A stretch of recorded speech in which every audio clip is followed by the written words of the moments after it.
வணக்கம் நண்பர்களே, இது உங்கள் கதை சொல்லும் காதை யூடியூப் சேனல். உங்கள் மனதில் கேட்கும் குரல். இன்னைக்கு கதைக்குள்ள போகலாமா? இந்த கதையின் தலைப்பு இரவின் கடிதம், பாகம் 6. எனது ரகசியம். காஃபி ஷாப்பில் அர்ஜுன் மன்னித்து விட்டதும் அடித்து பிடித்து கொண்டு எனது 3 நண்பர்கள், ஆளை விடுங்கடா சாமி, உயிரோட தப்பிச்சதே பெரிய விஷயம் என்பது போல் அங்கிருந்து சென்று மறைந்து விட்டார்கள். ஆனால் நான் அங்கேயே உறைந்து போய் அமர்ந்து இருந்தேன். வெயிட்டர் வந்து பில் கேட்டவுடன் தான் அதை கட்டிவிட்டு திரும்பி பார்க்க அர்ஜுன் மீண்டும் மறைந்து சென்றிருந்தான். சொன்னதை போலவே அவன் சொல்லிய வார்த்தைகள் என் மனதில், என் காதுகளில் ரீங்காரமிட்டு கொண்டு இருக்க, அது தந்த குற்ற உணர்ச்சியுடனே நான் என் வீட்டிற்கு திரும்பி வந்தேன். என் அறையில் எவ்வளவு நேரம் அப்படியே உட்கார்ந்திருந்தேன் என்று நான் அறியவில்லை. அடுத்த நாள் காலை சூரிய வெளிச்சம் மெதுமெதுவாக என் ஜன்னலில் வந்து விழுந்தது.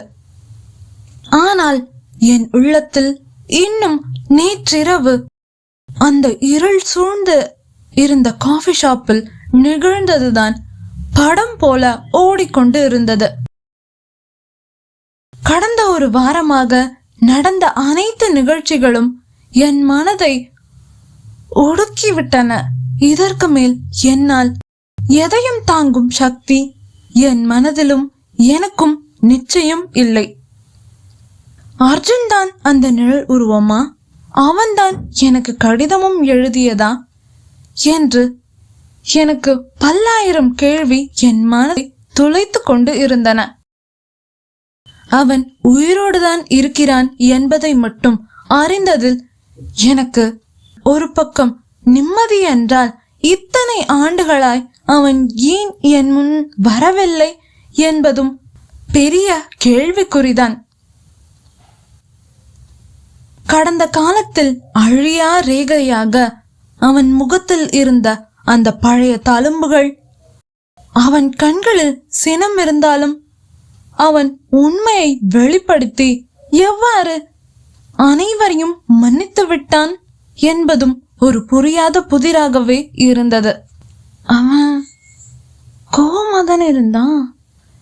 என் மனதில் மீண்டும் தோன்றியது இதுதான். அர்ஜுன் கோவமாதானே இருந்தான், கோவமாதான் பேசினா, இருக்க கோவத்துல 4 பேரையும் அடிச்சிருவான்னு பார்த்தா ஈஸியா மன்னிச்சு விட்டுட்டு போயிட்டான். இப்போ மறுபடியும் என்கிட்ட வருவானா? என்னை பார்க்க வருவானா? ஆனா நான் அவன் சொல்ற மாதிரி ஏதோ பாவம் பண்ணியிருந்தாலும் எனக்குள்ளேயும் இத்தனை வருஷமா அவனை பிரிஞ்சிருந்த கஷ்டம் இருந்துச்சுல்ல. என் ரகசியத்தை நான் வெளியிட வேண்டிய நேரம் எப்பதான் வருமோ? இவ்வாறு நான் நினைத்து கொண்டு நிமிர என் முன் அர்ஜுன் நின்றிருந்தான். அவனை கண்டும் இம்முறை எனக்கு பயம் தோன்றவில்லை. நான் நிம்மதியாகத்தான் அமர்ந்திருந்தேன். அர்ஜுனை பார்த்து நான் மெதுவாக பேசினேன். ஆமா, நான் அன்னைக்கு நைட்டு எதுவுமே சொல்லாம எல்லாரும் கேட்டதுக்கு மௌனம் காத்தே தான் இருந்தேன். உண்மையை சொல்றதுக்காக இல்லை, உண்மையை சொல்லக்கூடாதுன்னெல்லாம் எதுவும் இல்லை. ஆனா இன்னைக்கு அதுக்கான நேரம் வந்துருச்சுன்னு நான் நினைக்கிறேன். இத்தனை வருஷமா நான் சொல்லாத உண்மை இன்னைக்கு நான் சொல்ல போறேன். அர்ஜுன் சிந்தனை மனதோடு நான் கூறிய வார்த்தைகளை கவனித்து கொண்டு இருந்தான். அவன் ஒரு நிமிடம் அமைதிக்கு பின்னர் மெதுவாக கவனமாக சொன்னான். நீ உண்மையை சொன்னா அது நம்ம 2 பேருக்கும் புதிய பாதையை திறந்து காட்டும். அதை கேட்ட என் மனதில் தோன்றிய விஷயம், ஆமா, அவ சொல்றது உண்மைதான். நம்பிக்கை, மன்னிப்பு, உண்மை, இது எல்லாமே இன்னைக்கு என் வாழ்க்கையை மாத்த போகுது. இல்ல நம்ம 2 பேர் வாழ்க்கையும் தான் மாத்த போகுது. நான் ஒரு சில நிமிடங்களில் அதே நினைவோடு அமைதியாக நின்றுவிட்டு கடந்த வாரத்தில் நிகழ்ந்ததை நினைவுகளில் மறுபடியும் நினைத்து பார்த்தேன். அர்ஜுன் மீண்டும் அங்கிருந்து சென்று விட்டான். ஆனால் அவன் கடைசியாக சொல்லிய வார்த்தை என் உள்ளே, என் மனதில், அவன் முகத்தில் இருக்கும் தழும்பு போல் ஒரு தாக்கத்தை ஏற்படுத்திவிட்டு சென்றது. இது முடிவல்ல, உன் வாழ்க்கையில இனிமே என்ன நடக்க போகுதுன்னு நான் தான் எழுத போறேன், நான் தான் முடிவு செய்ய போறேன். அதை கேட்டு நான் அதிர்ந்து நின்றேன்.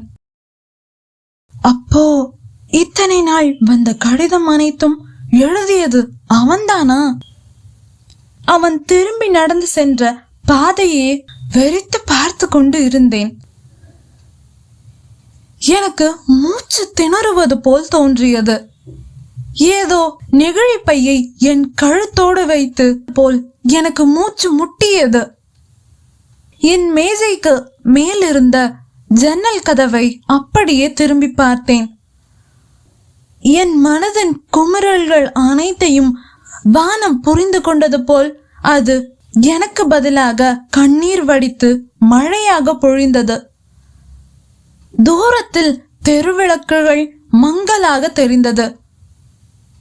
உலகமே அமைதியாகவும் புதிதாகவும் தெரிந்தது. நான் மெதுமெதுவாக சுவாசிக்க துவங்கியிருந்தேன்.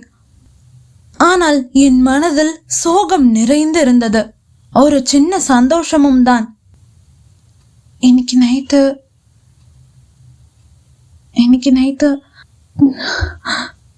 எந்த கவலையும் இல்லாம தூங்கலாம்.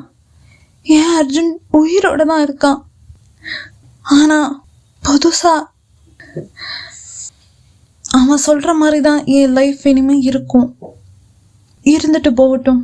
அர்ஜுன் உயிரோட இருக்கானா இல்லையான்னு நினைச்சே நான் செத்துட்டு இருக்கிறதுக்கு பதிலா இது பரவாயில்ல. இனிமே தினம் கடிதம் வந்தாலும் பரவாயில்ல, என்ன வந்தாலும் பரவாயில்ல. என் ஃப்ரெண்ட்ஸு, அர்ஜுன், என் லைஃப் எல்லாமே இனிமே புதுசா இருக்கணும் என்று இன்னும் எழுதப்பட வேண்டியவற்றை என் மனதில் திட்டமிட்டவாறு என் கதையின் கதாபாத்திரம் பேசுவது போல் நான் கதை எழுதி கொண்டு இருந்தேன். அதே மேஜையில் அமர்ந்து அன்றிரவு ஒரு கடிதம் வருவதற்காக காத்து கொண்டு இருந்தேன். என் மனதில் அளவற்ற சந்தோஷம் இருந்தது. தினமும் கடிதம் வருகிறது. அன்றிரவு நான் இரவு உணவு சாப்பிட்டு விட்டு வரும்போது மீண்டும் நான் எதிர்பார்த்து காத்திருந்த கடிதம் என் மேஜையில் இருந்தது.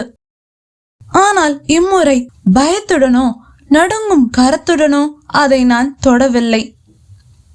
ஓடி சென்று மகிழ்வாகவே அந்த கடிதத்தை எடுத்து திறந்து படித்து பார்த்தேன். அதில் எழுதியிருந்தது, இரவு முடிவதில்லை, உன் வாழ்க்கை இன்னும் எழுதப்படவில்லை என்று இருந்தது. என் மனதில் இருந்த மகிழ்ச்சிக்கும் என் முகத்தில் இருந்த புன்னகைக்கும் அந்த கடிதத்தில் எழுதியிருந்தது ஒரு முற்றுப்புள்ளியாக அமைந்து விட்டது. மீண்டும் பயம் வந்து தொற்றிக்கொண்டது. அப்பொழுது இந்த கடிதத்தை எழுதுவது அர்ஜுன் இல்லை என்பது எனக்கு அப்பொழுதுதான் புரிந்தது. அப்போ இந்த ஆசிரியர் யார்? நன்றி.